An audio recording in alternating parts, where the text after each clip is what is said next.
Welcome to Shorty Supercoach. It's time to answer some questions, and thanks to everyone who sent in a question for the Q&A. There were plenty there, and I'll get through them all today. As you can see, rolling across the screen at the moment is a bit of footage just in terms of all the questions I do have. I've obviously got them printed out in front of me and in order, but I thought that's probably the only way I can give some sort of guidance as to when your question might appear in the video. So as you see, it's scrolling through page to page. I've got about 9 pages, but that is the order I'll be answering the questions in. So it probably gives you a rough idea of when your question is going to be answered throughout the video. It's certainly not an exact science, but I imagine this is going to be a fairly long video, and that's about the only way I thought potentially it could make it somewhat easier to give a little bit of a guide as to where you might get your question answered. But look, I'll get stuck into it. So, off the top is Clarkey. Thanks for the question, mate. Petrarca or Devon Smith, Viney will come back and affect his score, and Orazio will come back and affect Smith. Who of those do I choose? Look, I'm in the Petrarca bandwagon. I think he's in for a huge season, and as you guys know, I'm a massive fan of him. To be fair, both of them are in my team at the moment. I know Fantasia will come back, but look, I think Devon Smith's going to be playing predominantly through the midfield, and I don't think Fantasia's going to push him out where, you know, Viney probably has more of an effect positionally, but I just think Petrarca is a huge part to their midfield now. I watched him through the JLT, and he's a beast. You know, he's a huge body in that midfield, and he's such an explosive player. Both of these guys will play mid-forward, but the percentages will certainly be well in favour of the mid. So I think both of them are good picks, but I like Petrarca. Jamie Willie, thanks for the question, mate. Tom Bell going to make us enough money with the return of Beams, and is 3 mid prices in the forward line too many?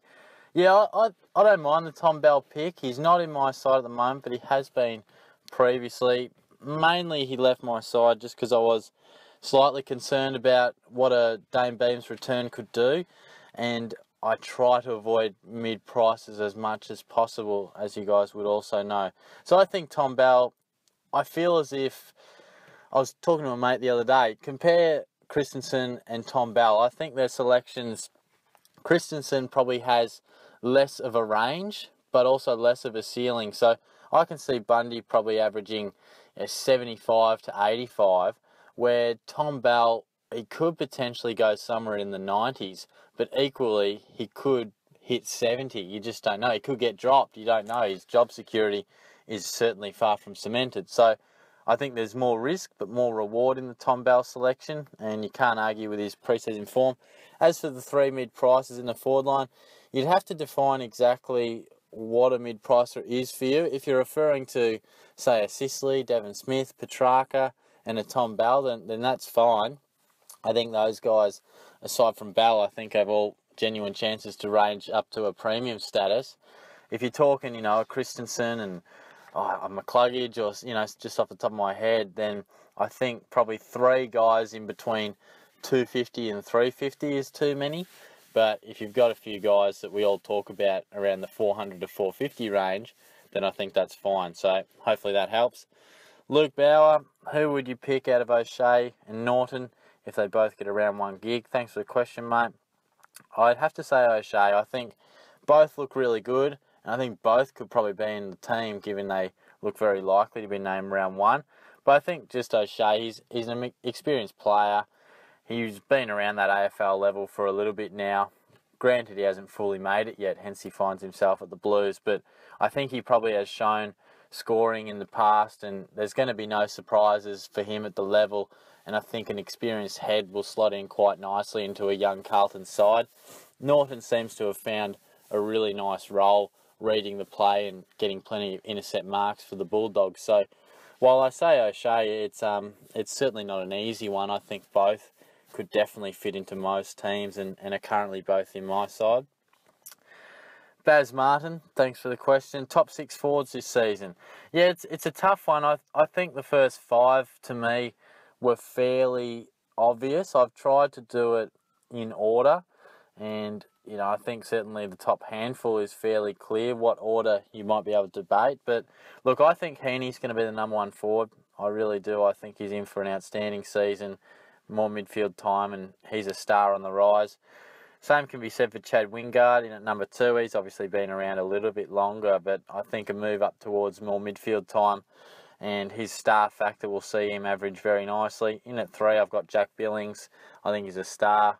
His link work from the midfield and the forward line and the way he's able to get involved with a half-forward flank and use his great skills is fantastic. Number 4, I've got Menengola. While I feel his numbers will slightly dip given the inclusion of Ablett, I think he's still going to be a really solid contributor. Toby Greene in at number 5. Hasn't had an ideal pre-season, but he's just a good enough player that I think he'll be there and abouts in a 90 to 95 average, maybe even a touch more, depending how he goes after that little bit of an injury through the pre-season. And number 6, I've put Franklin, but you could also argue the case of a Walters, maybe even Petrarca. Maybe I'm getting a little carried away with Petrarca, but I really do like his prospects of averaging somewhere in the mid-90s. So, yeah, I'd lock in Franklin, but I think those couple of guys could also mount a case, and some might even mount a case for the really consistent, but maybe not a big ceiling Dalhouse. So, there are a few guys to think about. Patrick Whelan, thank you. A couple of questions here. How much money should we have to spare after we have picked our sides, and how many round 1 projected points should we have? I don't think there's any need to have a certain amount of coin left over. I think it's all dependent on how happy you are with your side. I think if you can pick a team that you're really pleased with and can't see anywhere you can improve it, and you've got 90k left, or you could do the same thing and have $20 left, then I think that's fine. So it's not necessarily about having a certain amount of coins so you can upgrade faster or save anything in the bank. I think it's just how the cookie crumbles sometimes. I've picked teams that I'm really pleased with, and you just happen to have 60k left over, and I've almost used the whole kitty at times. So, but certainly don't save anything for a rainy day. I mean, pick your best side, and that's what you want to be doing round 1. I'm not a believer in saving anything to help out with a trade later in the piece. If you play your cards right with cash cows, then you'll be fine in that department. As far as round 1 projected points, I couldn't tell you what mine even is. I don't even look at it. I think it's one of the more irrelevant things in the game, and people seem to talk about it a little bit, but I just don't think it means anything. It's just like me or you guessing what we think a player's going to score, and I don't think it's a necessary guide or relevant guide at all. So don't worry about that at all. Just back in your judgment, and depending on what you think those guys are going to average, then that's all that matters. Whether you think they can become premiums or you think they can make you some good money, that's about all that matters. So I wouldn't worry too much about that. Another one from Baz Martin, so thanks again. He asked Tom Bell, yes or no, and as I touched on, I might get a few double ups in these questions, so I'll try and, when I do get a second one, I'll try and, not go on too much, but we talked about this one in the second question, Tommy Bell. I think he's probably a guy that has a lower ceiling, or potentially lower, potentially higher. I think he's got a big range of where he can go. I compared him to Christensen before. A lot of people sort of tossing up between those two guys. Beams will come back. It will affect him, but I don't think it's going to just boot him out of the midfield. I think Brisbane will want to play him in there. But there is that unknown factor as to how much little time he gets in that midfield if Beams is in there. But he's a big body, and I think Brisbane need that in there. He's been dominant in the clearance, and I think he'll certainly get plenty of opportunity. He's been in my side at times. He isn't at the moment. I think he's a solid pick, like a guy that's probably worth taking a punt on, because I think his upside could see an average of 90-odd. But equally, there is that risk. There is definitely that risk with potentially him seeing less genuine engine room time. So that's probably what you're going to weigh up. But I think he's absolutely one to consider. Just maybe depends how risky you're feeling. Jacob Mitchell, thanks mate. O'Meara and Nick Nat are two injury guys we've probably spoken about a lot. It's a no for me on Nick Nat, whether he gets named or not. I just think it's an enormous risk. There's even talk that while he's back and playing, he isn't quite the same Nick Nat yet, still finding confidence in that leap. So I don't think we're going to, even if he plays, we're not going to see the athleticism or dynamic stuff that we know Nick Nat can do immediately, maybe at some stage in the season, but enormous risk. I know he saves us a bit of coin, but it's a massive risk, and I think you're better off starting, obviously, Gawn and maybe a Grundy or a Ryder or a Martin or a Nankervis. I think that's a far safer way to go about it, because you never know, Nick Nat, he could break down again, and clearly that's a big risk. So a risk too much for me. And O'Meara, he's an absolute tempter. It is a no from me. I just think it's so risky. I think he's a guy that is going to have premeditated breaks. You know, he's going to have games and weeks where the club definitely doesn't want him playing, so they don't overwork him, and his workload doesn't get to the point where he can break down and those knees can get too sore.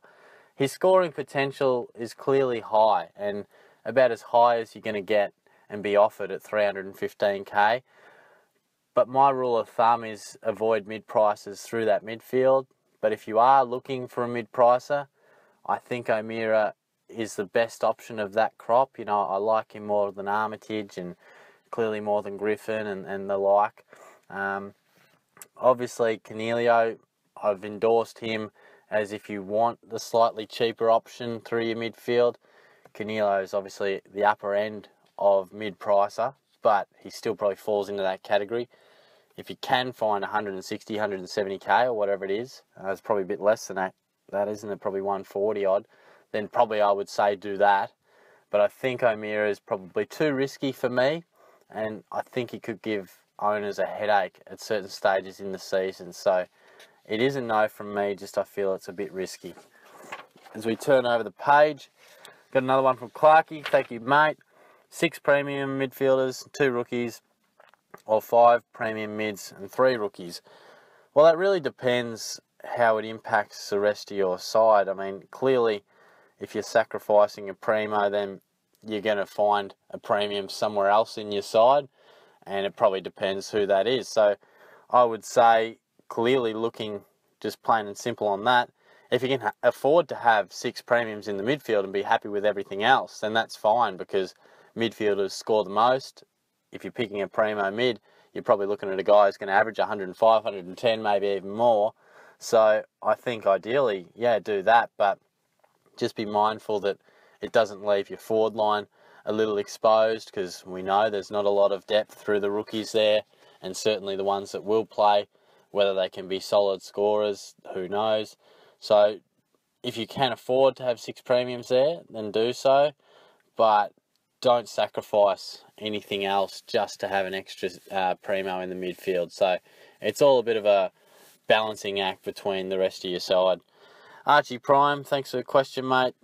Nank, Stephen Martin or Grundy, he asks, and a team structure video. I have touched on a team structure video a couple of weeks back. I think you could probably find it, something about, I think it was probably labelled team structure discussion or something like that. So I have talked about that.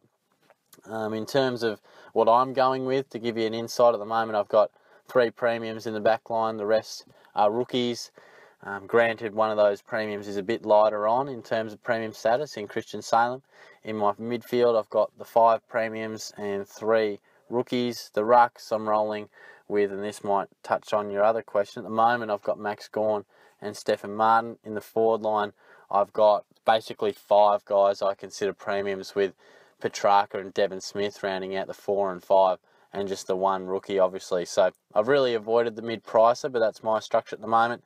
In terms of your ruck question, as I alluded to, Martin has just edged out Grundy, just on a really good pre-season, and the fact that Archie Smith doesn't seem to be in the picture at the moment, where Grundy does seem to be sharing it a reasonable amount with Mason Cox, which does concern me just a little bit. I'd rather my ruckman go solo, and Martin's pre-season form has really been fantastic. And I've got Nankervis third. I mean, that's not to say he's a guy you shouldn't consider. I think he's certainly one that is in the conversation, because his pre-season form's been great. He's one of those guys who is a follow-up ruckman, can win his own ball, and he also looks to be going solo. I mean, Richmond fans might know more than me. Is Soldo going to be in there? But it seems as if Nank is going to shoulder the ruck load largely by himself. Continuing the ruck talk from Saucy Boy, Nank or Ryder? I'm liking Nank as a Tigers man. Looked a lot fitter this pre-season, and the cash helps my structure. Well, yeah, I think if you need the cash, I think that's fair enough. Sometimes as coaches, it's all about justifying what helps the overall team. And sometimes it comes down to two blokes that you can both be quite pleased with them being in your side, and the change in the decision basically comes from the overall look, and that sometimes comes down to coin. If getting that extra, 80 odd K allows you to do something else to your side, maybe that's a bit of depth with a rookie or something else, then yeah, I think you can be fairly safe in the knowledge that Nank's a pretty solid option. And if it does help your overall side, then perhaps that might be the way to go, I think. On to Kobe, 63. A few questions just in terms of players. Tom Bell, yes or no? I've touched on him, I think. It's probably not a yes or no question. It all depends about your whole overall structure. But if you're feeling risky and you're feeling lucky, then yeah, go for it. I think he's got great upside.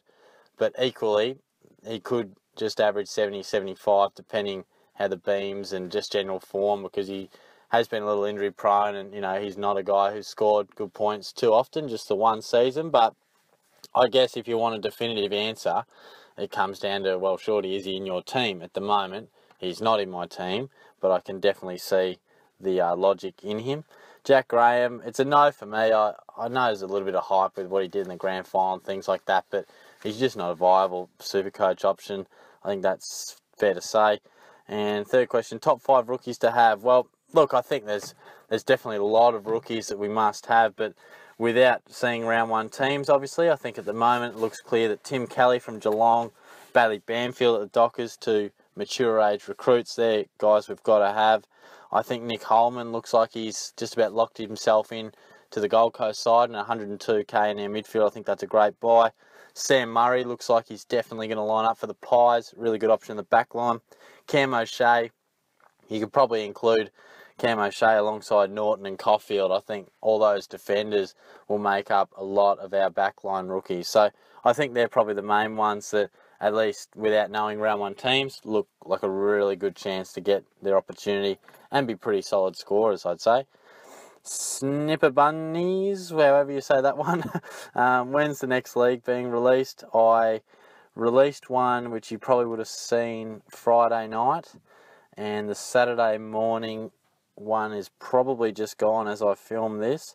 So if you missed out on those two, then you better take a look at Sunday 8:30. That will be the last one I release, so get on board. That's 8:30 at night, by the way. Thanks for the question, mate. Don the Hoop, thoughts on Whitfield and Rampy? Yeah, don't mind them both as players, but I'm not so sure about their Supercoach credentials. I discussed Whitfield a bit in my relevant midfielders video the other day, and while I think his numbers will go up, and it looks like he's going to play a bit off half back as well, I think he's going to be, a good scorer. I think he averaged about 97 last year. I could see that going up, touching the 100 mark, early hundreds, but I don't think it's going to be enough. I don't think it's his time to fully explode, and there's a lot of other big dogs in that midfield, and Whitfield's clearly not quite in there yet. Probably by necessity is going to be off a back flank, at least to start with. So maybe a good option for your draft side. I wouldn't be starting him in Classic. And same can be said for Rampy. I think he's a good solid player, but at 427k, I just think there's better options. He's not cheap as chips. I know he reads the play well, and he's a real leader and director in that back line, but history suggests that he's not an elite scorer, and I think at that price, there's a few better options, maybe just north of him, and a few guys that are probably better picks for your actual Supercoach side, in my opinion. Baz Martin with another question. Thanks, mate. Lachie Neale, yes or no? Yeah, definitely if you want to go Lachie Neale, then I think it's a really good option. He'll provide somewhat of a point of difference. Last time I checked, he was in 5% of sides. So, yeah, he's clearly going to be, again, a bloke that we could see averaging about 110. And, you never know. He could be a guy who bumps that up ever so slightly. But I think he's definitely a fella that I feel worst case scenario would be like 107.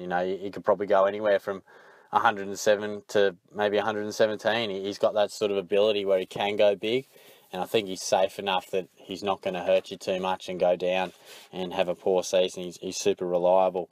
Gregory Lord, should Cornelio be M5 or M6? Again, it's tough to say without seeing the rest of your side, but I'd be more comfortable with him being M6, clearly. I think if you can have 5 genuine premiums in the midfield, that would probably be my biggest thing to say, because the midfield's where we get the most points. They're the most reliable guys. We can bank on them. So I think if you can have 5 of them, that's ideal. And then Cornelio's a fantastic number 6. Sees your bat really deep. You know, you probably got to sacrifice something somewhere else. So I wouldn't just go putting him at number 6 if it hurts other areas of your field. You've got to weigh it all up in having, you know, a strong forward line so you don't expose too many rookies, and allowing enough backline prominence to play those rookies, and getting the rucks right clearly. So make sure you have a balanced team. But in a perfect world, then yeah, I think Cornelio would be M6, and we'd have 5 of the best players going around in those first 5 positions. Daniel Keeling, thank you, mate, for the question. What do you think about Nank at R2? Yeah, I've sort of touched on him a little bit, so hopefully you've listened to the whole video. Probably touched on him maybe 6 or 7 minutes ago. Yeah, I think he's pretty solid. He's not my first choice. At the moment, I've got Martin, and I probably have Grundy in front of him in terms of that little price range where they're at. I think he's pretty solid option, though. He's obviously the cheapest of those guys, so maybe it allows you to do some other stuff with a bit of extra coin. That's fair enough. So I think he's a solid choice. As I said, he's not in my team at the moment, but his follow-up work, he showed what he could do last year, particularly early, and he did tire a little bit towards the end of the season. You'd like to think a second year playing week in, week out at AFL level will see him, you know, be accustomed to the rigours of AFL footy. So I could definitely see his numbers going up. And yeah, it's tough to put a finger exactly on what he would average. Clearly, Martin and Grundy are safer picks, but that's not to say Nankervis can't match them if he really gets going and does ruck solo. So I think he's a pretty solid pick, mate. J-Boy, thanks for the question again. We're talking plenty of ruck, aren't we? Best partner for Max Gawn, as I touched on there. Clearly, I think, excuse me, it's got to be Martin, Grundy, or Nank. I think if you got the coin to go to a rider or maybe a cruiser, again, I probably wouldn't endorse cruiser. Just he's already copped a little bit of an injury, and I think he's always an injury risk, and we got to pay top dollar. I wouldn't be endorsing him, but you know, I think quite simply for me, it's Martin, just because he's in my side at the moment. And Heaney or Buddy. There's no reason you can't have both, but definitely Heaney for me. Just as you would have heard earlier in the video, I see him being our number 1 forward.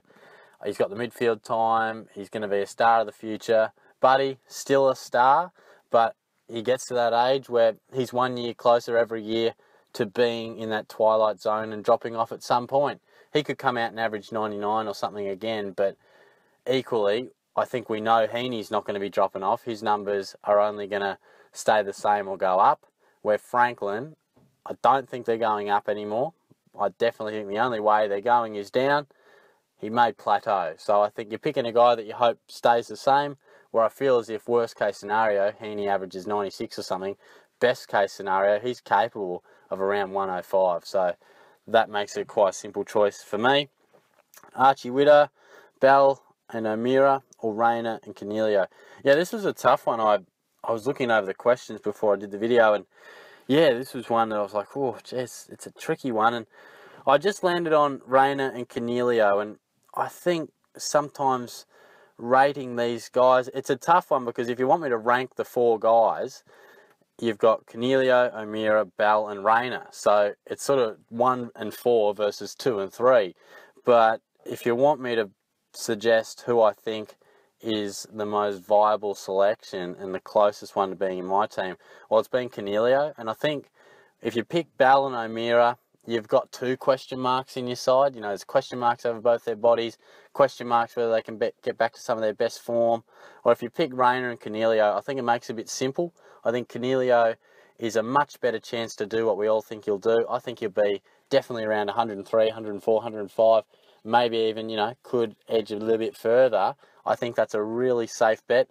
And Rayner, obviously being the cheapest, I think you get opportunity, certainly more so off a half-forward flank, but he's safer in the fact that he's cheaper and he can make you more money. So I think that's probably why I landed with that one. Rayner, more scope to make coin. Cornelio, clearly the safest option of the 3 other guys. So that's how I came to that conclusion. I'm not sure how to say this name, but Thick Cataray, however you want to pronounce that one, you might need to give me a heads up on the phonetics there. But how many premiums, mid-prices and rookies for both forward and defence? Thanks for the question there. As I've said, at the moment, I think you definitely want to go deep in the forward line. We need to bat to number 5, I think. Whether number 5 is a mid-pricer like Tom Bell or Christensen, or it's another premium that's a bit cheaper like a Sicily or a Devon Smith. I think you've got to have 5 solid contributors in the forward line, because at the moment we don't have many options in the rookies, whether it's Ryan, Fritz, Fogarty, Venables I think is a forward option. There's not too many guys that are absolute locks, and the ones that are, there's genuine questions over their scoring, just because forward line position, we're often picking guys who are going to play in a pocket or a flank, so not too much easy ball coming out of the defence sort of thing if you compare it to some backline rookies. So to answer your question, I think 5, as I said, 5 of some variety, whether you choose the 5 primos or 4 in a mid-price in the forward line, and therefore 3 in the back line. Ideally, all premiums, definitely 2, and maybe the third one can be a guy who's priced around 400 to 450, whether that's a Salem or a Sicily or, someone that you like around there. I think that's how I would be going there. Brody McLaughlin, thanks for the question, guys. Best low-price rookies, as in below 150k, not your top-tier rookies. Thoughts on Greene, is he worth the 520k, and also Lockie Weller? Definitely put a line through Lockie Weller. He's at 394k, and he'll be a good player this year. His numbers will go up, but I just don't think it fits any bill in terms of Supercoach. I think it's too expensive to make coin, and there's too many other question marks about his scoring to pick him at that sort of a price. Toby Greene, I touched on him a little bit earlier. Hasn't been an ideal pre-season for him, but he played a half of JLT and racked up 16 touches, and I think he's going to be a pretty solid and safe pick. I personally I'm not starting with him, but I think if you want a point of difference, he's not a bad option, because he has shown he's a ball magnet. He's a really good link man, so it's hard to argue his potential. I just get a little bit worried when a guy doesn't have too much of a pre-season. So that's about where I'm at with him, but certainly if you want a POD, then fair enough. In terms of the rookies, as I mentioned just before, there was quite a few guys, like you talked Tim Kelly, Banfield, O'Shea. I know he's a bit more expensive than 150, but Nick Holman, Sam Murray, Bailey Fritz is another one. Darcy Fogarty is right around that 150 mark. I think Liam Ryan will probably get a go. Tom Doherty, Jeremy Finlayson looks a good chance at the Giants. Dom Barry might get around 1 gig. So they're all guys that I think are probably worth considering below the 150k mark. So thanks for the question. Talk too much. Thanks for the question, mate. Is it worth having money in the bank, 100k plus at the start of the year, or do we want to go all out and have around 50k left? As I touched on with a question earlier, I don't think there's any science as to how much money you should have left over. You should be trying to pick your best side and let it fall where it falls. If you've got $1,000 left, $5,000 left, 50 grand left, then so be it. I think at the moment I'm pleased. I've got 31k left. If I want to change it up and I've got 6k left, I think I was settled on my side at the time a couple of weeks back, and I had about 6 or 7 grand left, and that's fine. I don't think there's no point keeping any money for a rainy day. You may as well pick your best team available. Don't hold anything back. Pick the best side you can, and you'll make money with cash cows and things like that, and they'll make money over the course of the season. So no need, in my opinion, to be saving any money. Sammy278. Hey Shorty, would love to know your updated thoughts on Angus Brayshaw after the JLT. I ruled him out a few weeks ago, but now he's tempting me, and looks like the computer cut this off, so I had to write it out. Also, what do you think about Luke Parker as a slightly cheaper premium mid who has the potential to return to his best of 110 plus form in 2016? Thanks for the question, mate. Yeah, Angus Brayshaw, again, my thoughts haven't changed too much. I think I enjoyed what he did through the JLT. I just probably like the Salem option a little bit more. I know he's far more expensive, but I just avoided that mid-pricer. I think Brayshaw is a really nice option. You might have caught my relevant defender videos the other day. And in terms of mid-prices, I rank Brayshaw #1. I think if you're looking for a mid-price guy in the back line, then Brayshaw is as good as you're going to find. Should get a bit of midfield time. He's hard, he's talented. He is obviously coming back from those head knocks, but absolutely, I think he's a really nice option if you like that mid-price type. In terms of Luke Parker, I'm not a massive fan of him. I don't know if he gets the job done in enough big games. Again, check out my relevant mids video. I discuss him at some point, given the second tier mids. I just don't know if we can bank on him. He's been up and down. That's twice that he's sort of dropped after a really good season. 111 down to 99, then 110 down to 99 again. I'm just not sure we can fully bank on him getting the job done. So I think there's better options. I know he's in a few teams, but I think there's better options, whether it's a Kennedy or a Selwood or a Pendlebury. You know, they're not far from it. Even Adam Treloar, I prefer. So there's a few guys to think about. As I flip over the page, Ollie Fire, 31. Also, he's got a few questions here. Also, what is the ideal amount of coin left? Yeah, I've sort of touched on that one, mate. I don't think there's any ideal amount. As I've mentioned, you've probably heard, pick as good a team as you can, and if that leaves you with 5k, 50k, 90k, then so be it. If you feel there's not any advantage in spending more coin, then that's fine, but certainly don't deliberately sacrifice and save money for a later day. Another question from him, what are your thoughts on rookies Tom Cole? Both thoughts on the rookies, Darcy Fogarty, mainly his job security for Fogarty, and both scoring potential and job security for Cole. I think Cole will play a bit by the sounds of what Simpson is talking and the way the Eagles are going. He's at 170k. I don't mind him as an option if there weren't as many other options around him. I just think probably you've got Caulfield, you've got Norton, you've got O'Shea, and we've also got Murray, and I've said them all before. I don't think there's any need to be going at Tom Cole. Maybe if he was at 123k, fair enough. But I don't think, as you said, there's a bit of risk about job security. I think he'll be, in terms of scoring, reasonable down his career. He seems to be a bit of a rebounder and reads the play well, but probably not this year, given the other options. And Darcy Fogarty, if he's named round 1, I think we've got to have him. He's a talented man. Showed what he could do in that JLT match, was fantastic, particularly early in the first half. So, yeah, I think definitely if he's named, we've just got to go with him, just by the sheer fact that he seems to be clearly the most talented and the best scoring potential in terms of a rookie that we have on offer. So I definitely feel if he's named, get on board. Again from Ollie, what are your thoughts on Jesse Hogan? He's 383k. Talk of him getting some midfield time. You know, he's probably coming into his prime and that, but nah, it's a no from me. Just too risky for mine. He could come out and have a really good season for sure, and he may well do, but I don't think there's any need for us to pick him. There's a lot of other guys that aren't far from him, and look, I think if we just want to go up 20k to Sicily or go up another 40k to Devon Smith, I think they're much better options than Hogan. Hogan might be a nice one that you can steal late in your draft, but definitely not this season for Hogan. You know, being a key forward, and we all know the nature of that. He's still finding his way at the top level, so he's not ready to become a premium, or certainly not one that we should take a punt on at this point in time. Another one from Ollie. What are your thoughts on Jacob Wiedering, considering he averaged 96.5 in his last 4 games of the season in his GLT match? Yeah, I'm a big fan. I think he's a really handy option. 353k. He's in 4% of sides. I had my draft on Friday night, and I picked him up in my 4th defensive spot, and I was really pleased. You know, a few people look over and go, oh, really, Wiedering? And, you know, he's a key back. People sort of don't see him as a scorer, but I think he's going to be one of those guys who does score.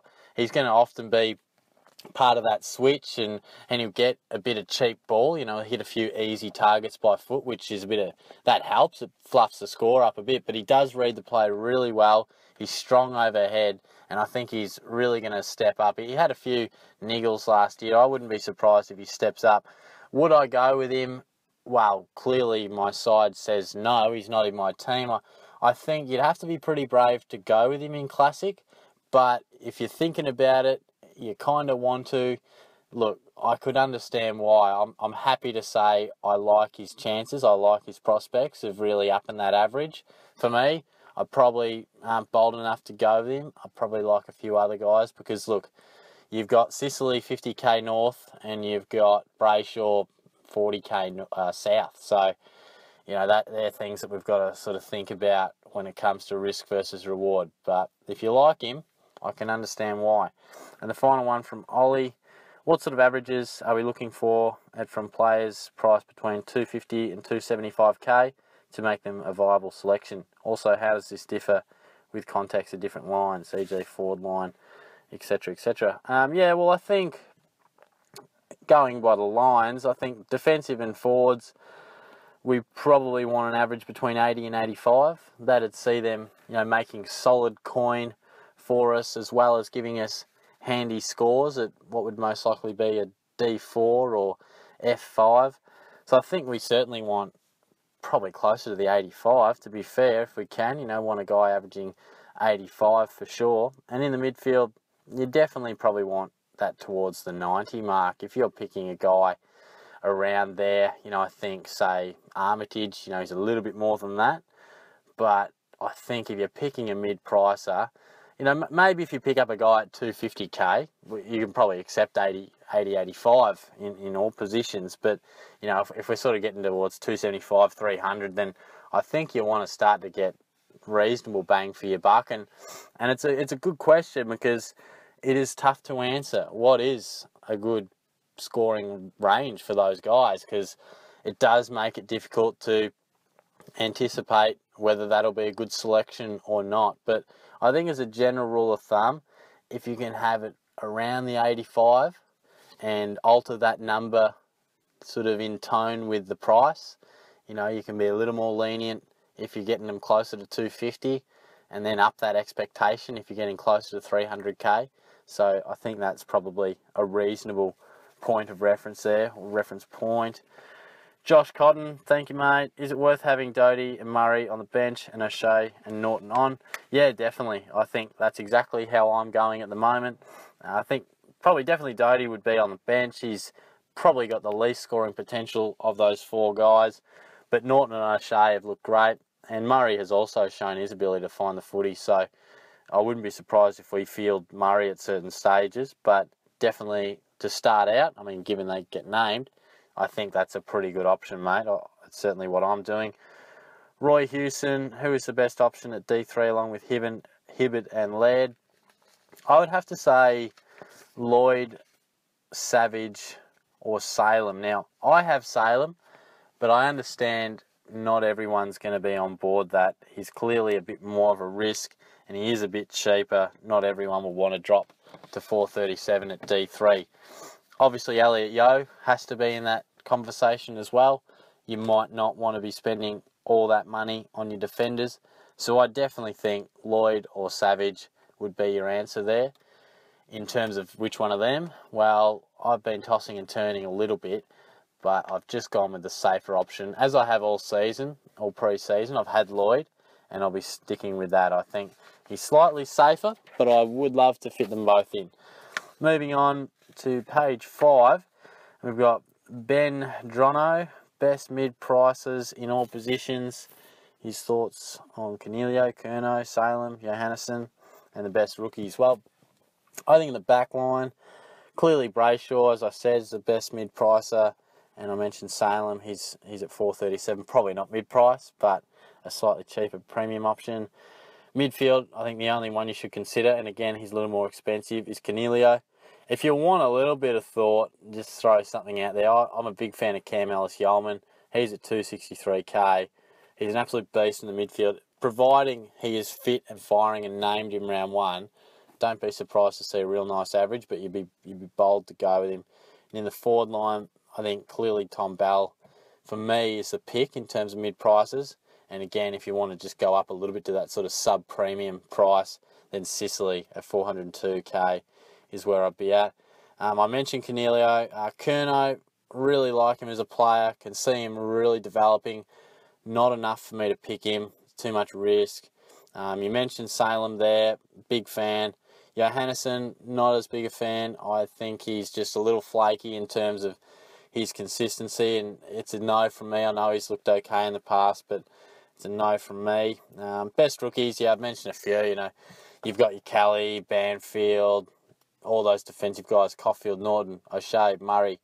You've got Fogarty, you've got Fritz up there, you've got Liam Ryan, maybe Venables, Holman, Barry, those type of guys. Brayshaw as well. Andrew Brayshaw's got to be a guy. I think if we're looking north of that 150k mark, I think he's looking great at the Dockers. Moving on to Hayden Reynolds. Should I keep Keith or Liam Ryan? I think that's definitely one you've just got to wait for the teams to come out. I'd be leaning towards Keith. I think he probably, it's tough. I think Liam Ryan's probably going to get more opportunity, but it's one of those ones where if Keith gets around one spot and plays well, then he can hold it down. I think there's more competition for spots at the Giants, but if Keith can hold his position in that side, I think he's a better option. I think Liam Ryan will get more games handed to him in a sense. Games where maybe he doesn't play well, but we're looking at developing the youth, so let's keep him in the side. I think Keith has him for scoring potential. Again, that's something that's tough to predict, but I give Keith the nod in that. He actually had a fair bit of the ball in half a JLT game. But definitely, to make a solid call on that, you've got to wait and see the teams, to be fair. Another one from Hayden. Thanks, mate. I have 3 premiums in the back line, 6 in the midfield, and 4 in the forward line plus Bell. Should I keep this structure? Yeah, it looks pretty good to me, mate. I can't argue with that. I'm guessing you've got Gawn and another solid pick in the ruck. But yeah, as I've said, your forward line structure ticks off batting deep to number 5. That's what I like. You've obviously got a lot of guns in that midfield. I like that. And the 3 premiums in the back line, given all the rookies we have there, is exactly how you want to go about it. So good stuff, mate. I like that. James Bradley, should we start Dangerfield after his injury? I don't think we should. I think he may or may not get named. I think he's going to be 50-50. I think he'll probably be named. But any doubt, and I've said this a few times across a few platforms, if I'm paying $750k for a bloke, I don't want any question marks on him. I want him to be having a great bruise-free pre-season, ready to go, round 1, and I want him to have that possibility of belting out the 150s straight away. He may well do that, but for me, for a bloke who's going to be just coming back from a hammy, and you're paying all that coin, I think the more likely outcome is for him to just work his way into the season, maybe play a bit deeper forward, and he'll still average great, don't get me wrong, but we're talking 110, 115 as opposed to 130, 135. So for me, it's definitely a no after that injury. To be fair, I didn't have him beforehand. Carlos, thanks for the question, mate. Is it true there will actually be no forward rookies named next week? Dead set, give me a spell. Well, it's not looking great, mate. I guess we can never know. There's often when we look at round 1, there's guys we thought would get a game that don't, and there's guys that we hadn't considered and are surprise selections and do get named. So from what we can gather, it is going to be pretty light on, and the ones that do get named have a bit of the Jarrett Pickett's about them, guys who maybe just average around your 50. So there's fairly much at slim pickings back there, which is fair to say. But look, that's why I say bat deep in the forward line, so we can avoid exposing too many of them to start with and avoid exposing them on the field. Another one from Carlos, is a 2 premium defence feasible, assuming there are enough rookies named defence, which it looks like there will be? Yeah, I'm not sure about just 2. I would rather have that safety of 3, because I think once you start playing more than 3 defensive rookies, it leaves you open to one of them sort of not having a great game. The odds of all of them scoring solid numbers week on week is unlikely, where if you can have 3 and maybe one's on the bench and sort of rotate them around, I feel it gives you a better chance of nailing the ones that score well and avoiding maybe the odd 40 or 50. I think it just leaves you slightly exposed on that front. And I think probably the best option would be to have 3. Again, it is a bit of a balancing act between your whole structure. You might be looking to beef up in your midfield. I'm not too sure, but I would try and get 3. But again, you don't want to sacrifice too much. There are a lot of rookies on offer.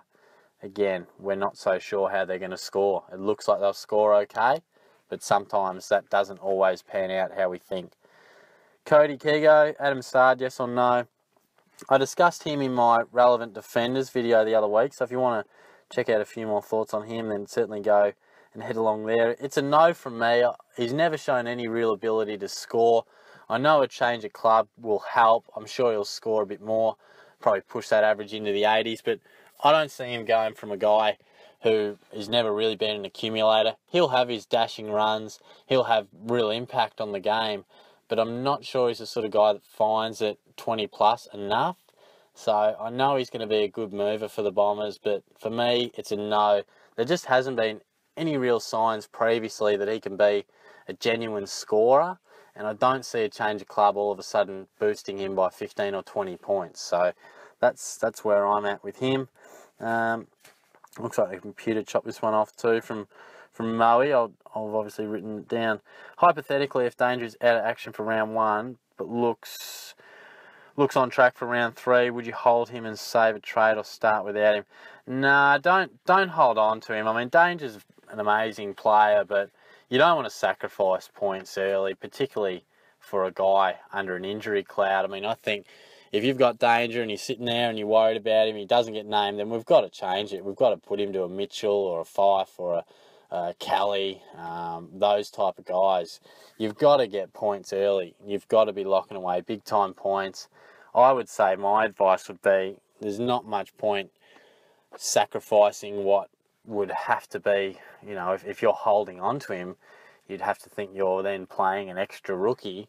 You're probably sacrificing 60, 70 points, maybe each week potentially from a rookie to a premium. And, you save a trade, but you'd be better off, in my point of view, to sort of hold off, hope that he comes back and then doesn't hit form or that amazing form that we know he can. Let's hope that he starts somewhat sluggish, and in Danger terms, that's probably 108, 122. And 110 or something like that, and we can latch onto him somewhat early in the season. I think that would be your better option rather than holding him, even as good as he is. A few questions here from Matt Harms. Can you show your final team? Yeah, definitely, mate. I've had a few team updates, but I'll release my final team on the Thursday.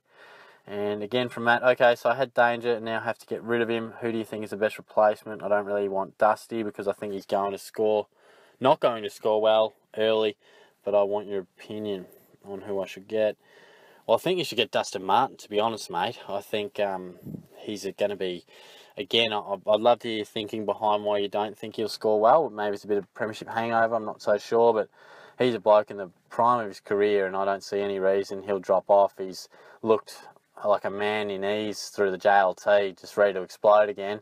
But if you don't like Dusty, then clearly Tom Mitchell's got to be a man you consider. I love Josh Kelly. I really think he's great. If you want a safe bet, then Matty Crouch is another guy who's just as safe as houses, I think. So, there are a couple of options. Just Cars, who are the cheaper and better options for Christensen? Look, I think if you're tossing and turning around that sort of price range, I know he's not less than Christensen, but Tommy Bell at 287 is slightly more expensive. I think he'd probably be your man if you don't want Christensen, because other than that, there's not much. There's Cam Rayner at about 200. I'm not so sure he's a fantastic option. I don't think he's going to get a stack of midfield time, and we'd love him too. And look, if you want me to clutch at straws, I think Paddy McCartan's going to have a much better season, but I mean, I don't think we should start with him, to be fair. But look, I think if you're weighing up guys around that price range, then I'd find a way to get Tom Bell into your side.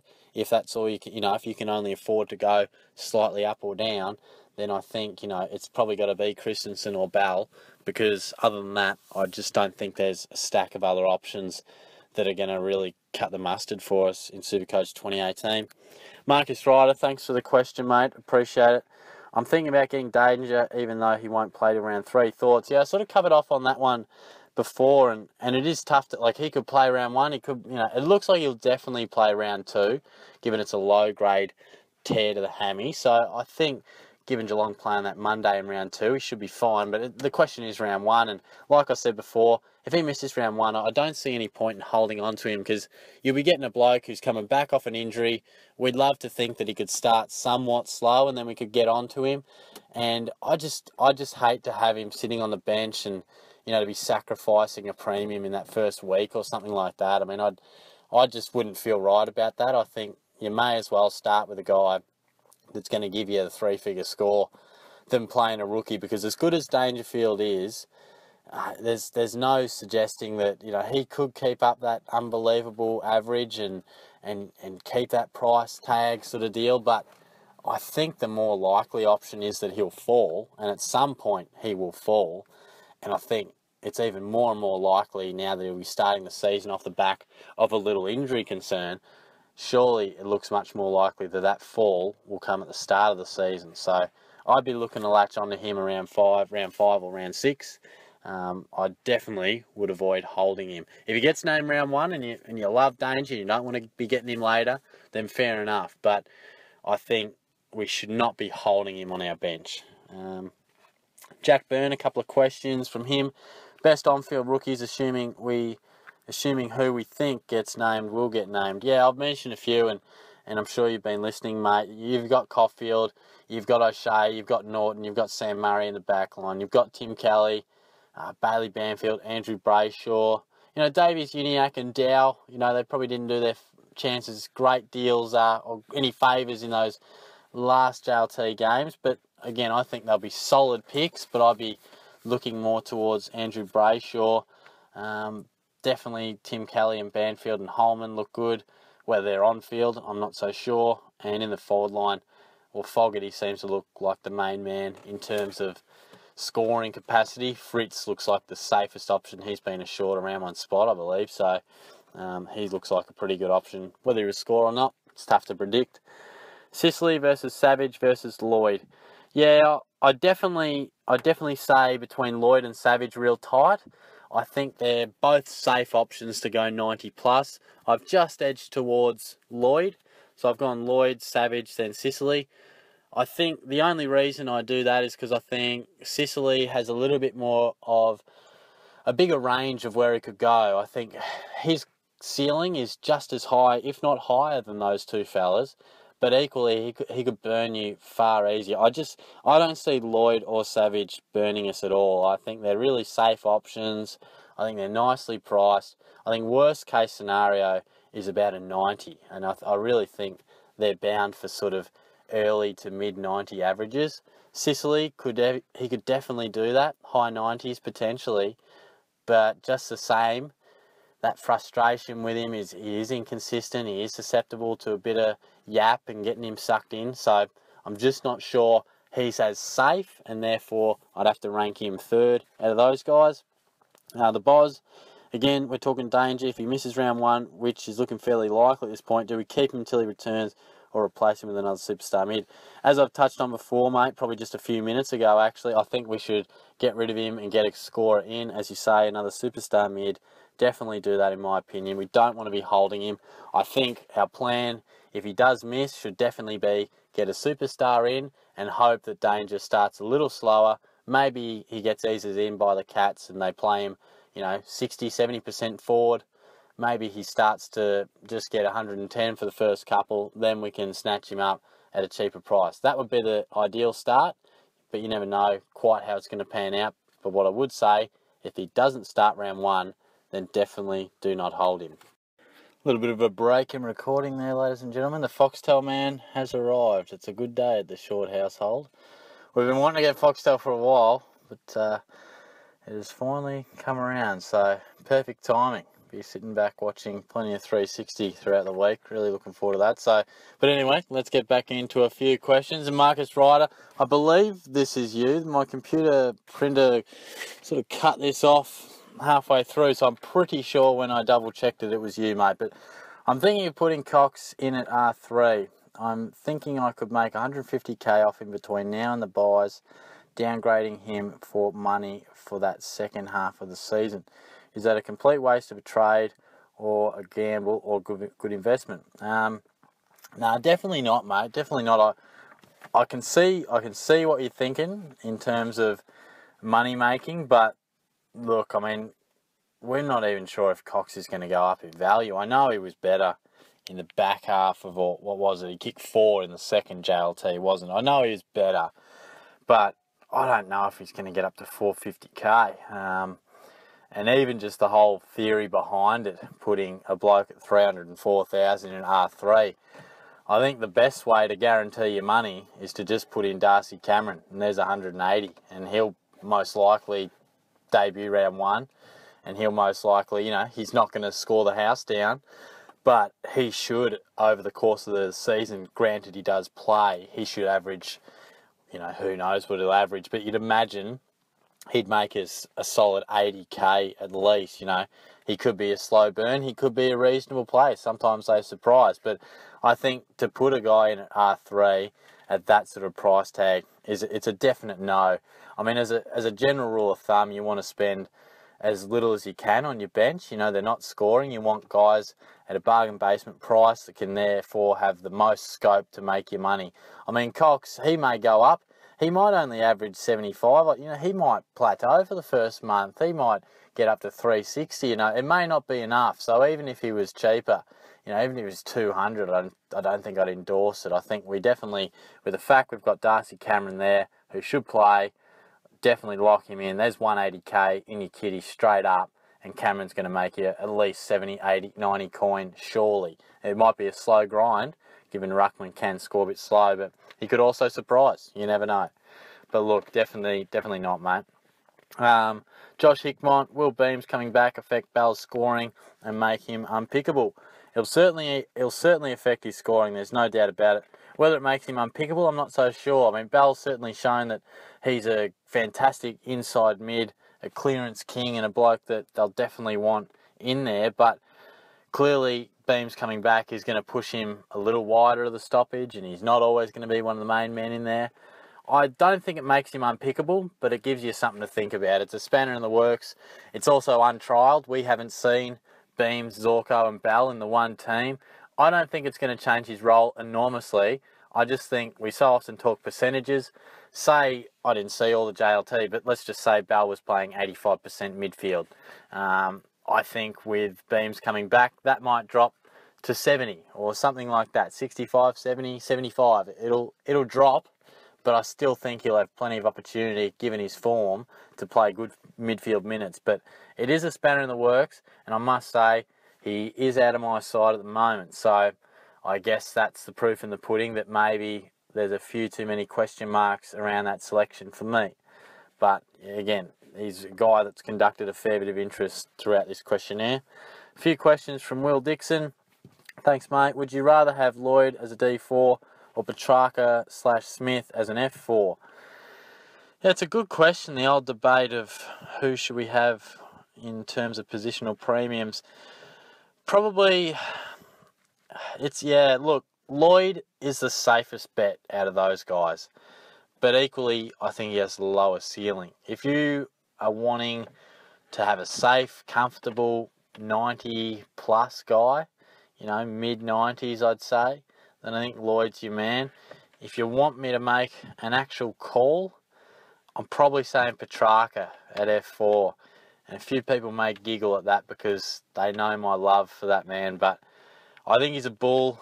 I think he's an explosive player. He's got breakout contender written all over him.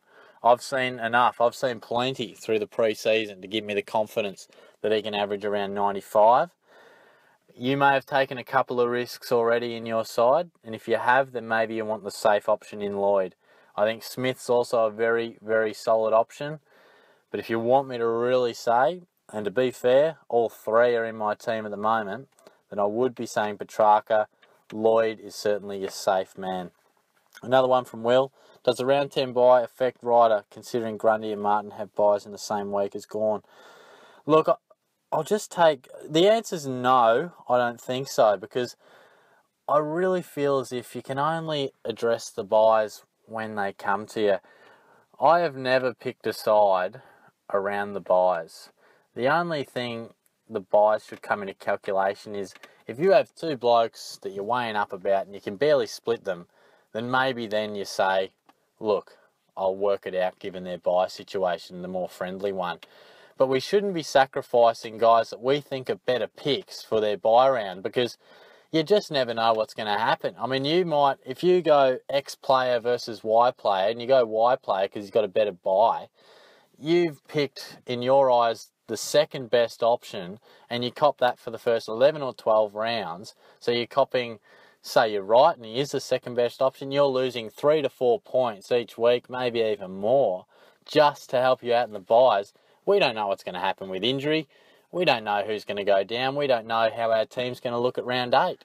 It could start to look way different. So I understand that Ryder, the Gold Coast Port Adelaide thing, yes, that is something that is a bit unique and is something that would probably sway me from Ryder, given it is a ruck, but it wouldn't sway me from Gold Coast or Port Adelaide players as a general rule. But given it's the ruck, I can understand your thinking because, of course it's going to be tough to cover him when we don't have that safety net of only having to field 18 players. Will Darcy Cameron be around? Will he be scoring? It's something we've got to think about. But generally talking and speaking about the buys, I think the best way to tackle them is not even really think about them now. Maybe, as I said, as a split 50-50 vote, take it to the buys. But start thinking about the buys around, round 7, round 8, and then start to mould and shape your team around them. But don't start moulding it and making calls on the buys now, because anything could happen. You could cater and have the best buy-friendly structure we've ever bloody seen. Then a couple of guys get injured, this guy doesn't play, he's out of form. All of a sudden, you've had to make these trades, and all of a sudden you're screwed for one of the buy rounds. Anything could happen.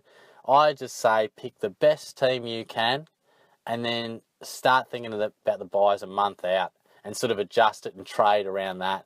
I think the buys, as long as you don't have one devastating week, I think that's the main thing.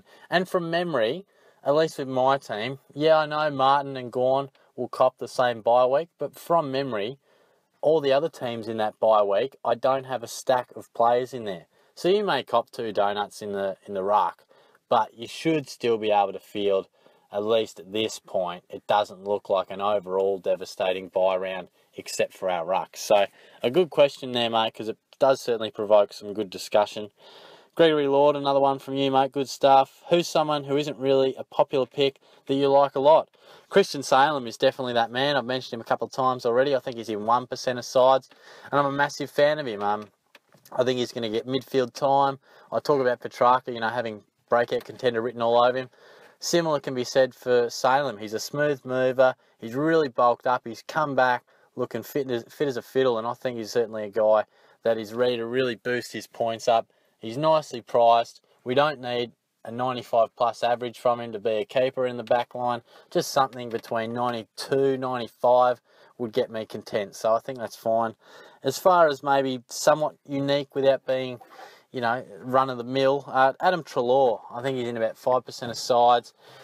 Don't be surprised if he works his way up to about 108, 109 average after a poor season last year. I think he's nicely priced, and if you're looking for maybe, I guess the 5% says he's not fully unique, but maybe slight point of difference, certainly through that midfield, he could be an option. Another couple from Greg. Who are the must-haves? I think if we go through each line, the must-haves, I've come up with 6. And I guess we're talking premiums. A lot of those rookies that I mentioned are pretty much must-haves if they get named. But look, Rory Laird, must-have in the back line. Midfield, I think you've got to have Fife. You've got to have Cripps. And I think you've got to have Dustin Martin at that price. I really do. Not that he's cheap, but I just think he's not breaking the bank. And for his potential to, again, he's in the prime of his career. I could definitely see another 120 average from him. Gawn is clearly a must. And I think Heaney's a lock as well. I think he's a must-have as far as I'm concerned. And look, that's about it, I think. I mean, there's not a stack of absolute must-haves, but definitely Fife, definitely Laird, definitely Gawn. If you want 3 blokes that you've just got to have in those lines, I think it's definitely those guys. What structure from Greg again? Well, I mentioned it early in the video, but at the moment I've got the 3 defenders as premiums. One of them is Salem, so read into that what you will. Then 3 rookies. Got the 5 premiums in the midfield and 3 rookies. Got the 2 sort of safe picks in the ruck with Martin and Gawn. And then I've got the 5 primos in the forward line and 1 rookie. 2 of those premiums are Devon Smith and Petrarca. Again, some people may want to debate those, but that's where I'm at the moment. We're getting there, guys. We're getting there. Hopefully you've stayed tuned. Hopefully you're enjoying the video so far. Ben Leonard, my back line and forward line have 3 premiums and 1 mid-price. Is that a good setup? Yeah, I don't mind that, mate. I think I would be more inclined, as I've said with the forward line, I just think you've got to bat pretty deep there. I'd love to know who your F5 and F6 is, because I would want to avoid having too many of those forward line rookies exposed on the field.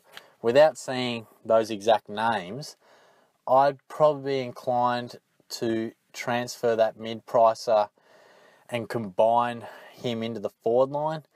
Again, I'm not sure how you're looking for money. I'm not sure exactly who those players are. But I would love to bat to F5 if you can. Maybe you can't quite with where your money's at the moment. But it's certainly not a bad structure. One word of warning, just make sure you get enough depth through the forward line. Because we can cover the depth with some rookies in the back line. But it's just the forward line that maybe we've got to be wary of. So just see how the week rolls out with debutantes and things, but just keep that in mind, I think. How do you even say this? Galacco 9? I've probably butchered that, but what's your opinion on Lob in the forward line? Will he be GWS as number 1 ruck? Also, what about starting with Dylan Shield as an M5? Is Michael Hibbard a good pick for D2? And should I stick with Davies Uniacke? Lob's obviously had an interrupted pre-season.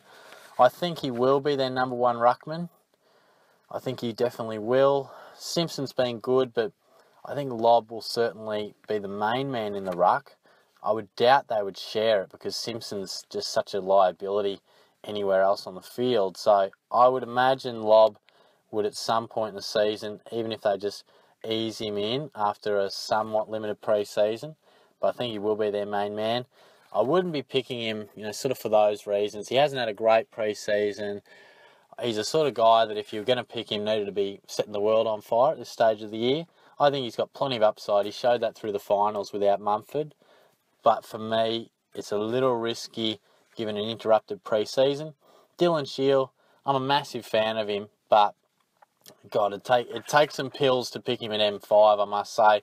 I took him in my draft league last night. I was really pleased with him as a pick. If you're a long-time listener to this channel, you know I'm a big Dylan Shield fan. I think I started with him maybe a year or 2 ago. At some point, he's going to have a season where he dominates. He's got a 110 season in him. I definitely think that he's explosive, he's dynamic, he's powerful. Whether it'll be this season or not is anyone's guess. If you want to point a difference, he's far from the worst because his pre-season has looked good. It's a ballsy pick, no doubt about it. It could come off. As I said, I think there's a 110 in him, but I'm certainly not brave enough to try and pick which year that is. Michael Hibbard, D2, yeah, absolutely, that's fine. No dramas about that. He's going to be a premium defender, absolutely. Davies Uniacke, I'd be more inclined to either go to maybe an Andrew Brayshaw or go down to a Kelly or a Banfield or a Holman. Saves you a bit of coin that might be able to use elsewhere. And, he was good without being great through the pre-season. He didn't really set it on fire. So I'd be more inclined to go a cheaper option because, look, someone like him, when you're paying a bit more for a drafty, you really need to see that he's going to get in that side and ready to score points immediately, because that's sort of why we're spending the extra 80, 90k. So I think there's probably some better options, cheaper or slightly sideways. Samyak Shah, thanks, mate. Thanks for the question. Is it better to roll with a deeper forward line with 400k plus till F4 and then rookie spots, or 3 Uber premiums and 3 rookie types, which may include Bell? Yeah, I've touched on this one a bit, and certainly I hope you've been listening to most of the video.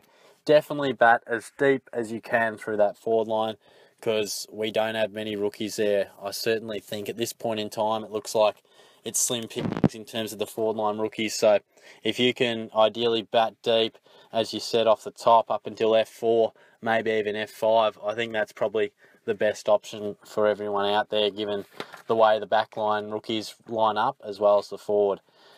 Sporty but nerdy, what is going on with Barlow? Yeah, look, he's going. I mean, he's in the side. He's going okay. He's 462k midfield forward. I wouldn't be picking him, you know.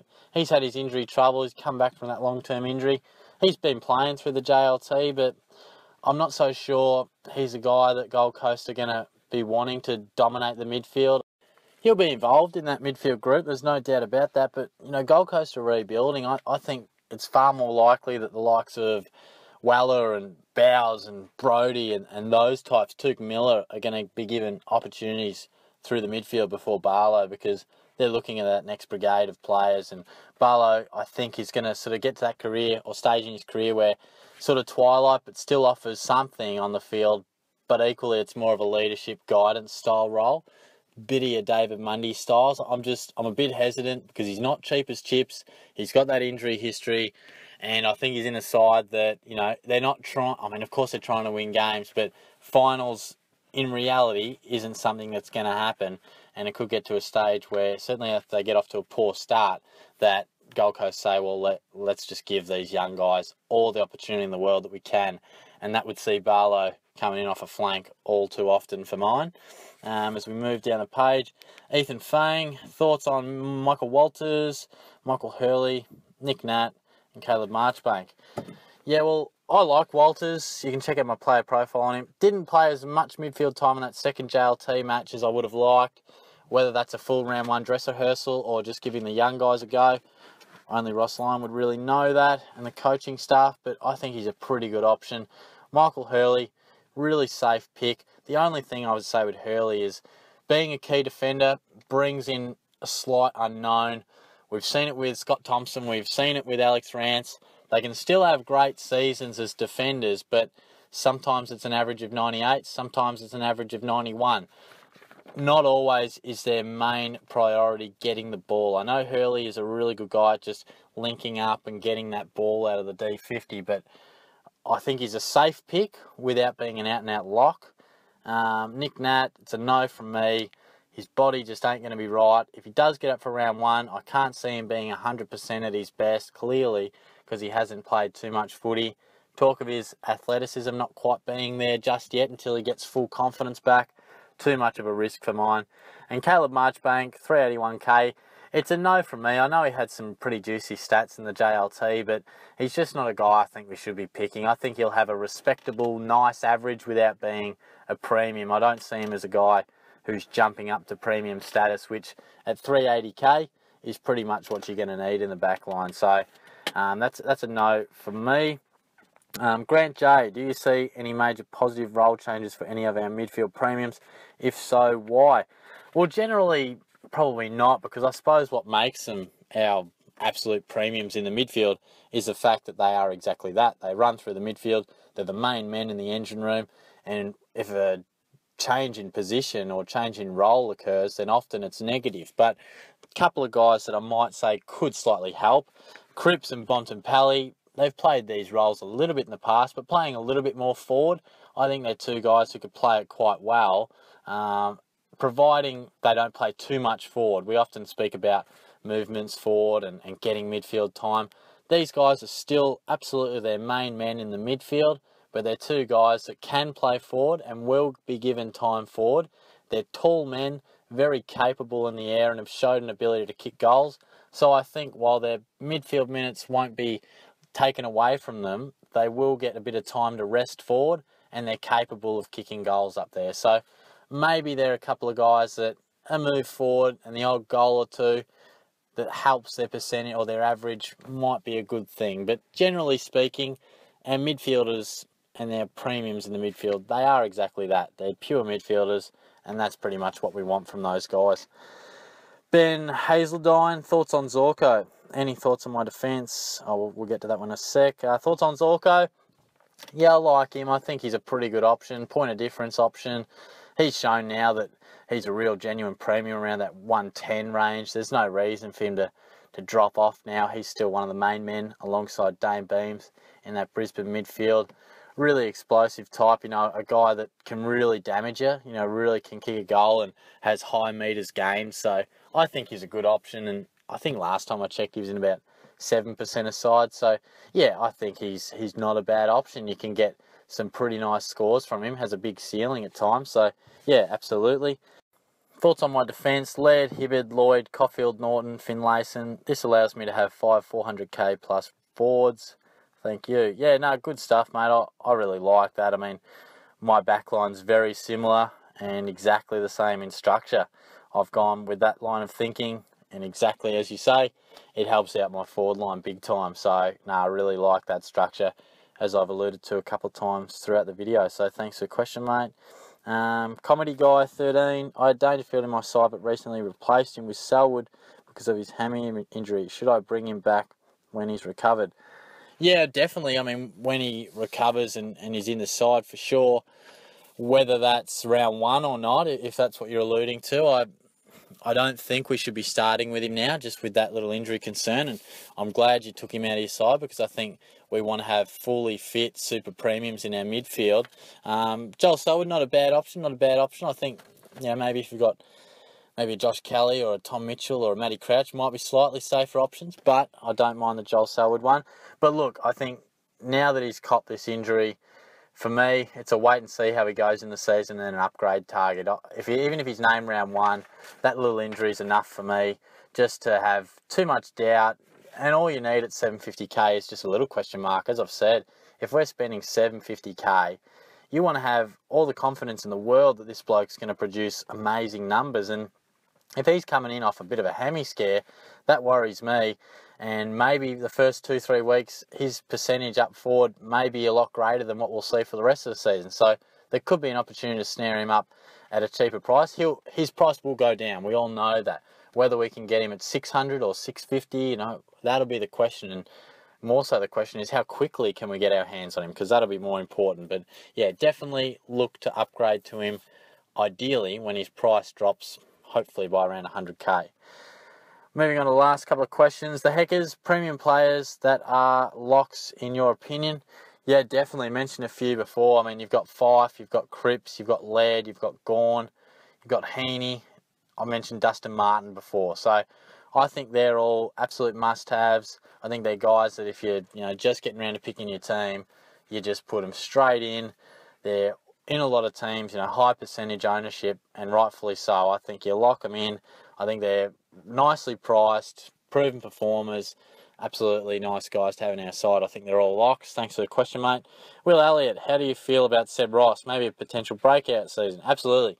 555k, and I spoke about him in the midfield relevant players the other day, and he came in, I think, somewhere through the middle of my second tier mids. I really like his potential to break out. Rounds 2 to 6, I think he averaged rounds 2 to 16 last year, averaged about 110. So that's a reasonable sample size. He's shown that he can do it. So it's just a matter of doing that across a full season. And I think it's pretty likely. I definitely feel that if you want someone slightly different, I would endorse him, because I do like him. I mean, he's got his elements of risks, no doubt about that. He hasn't done the premium numbers over a season before, but absolutely, as you say, he is a potential breakout contender for sure.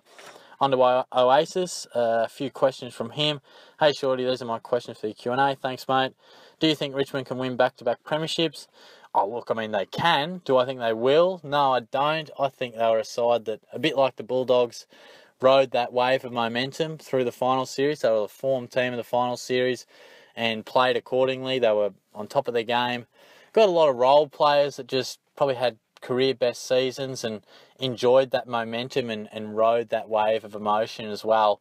I don't think they've got enough absolute superstars throughout their whole side to be a team that goes back-to-back. I mean, it's so tough to go back-to-back. But look, I mean, they're formed through the pre-season. They're confident.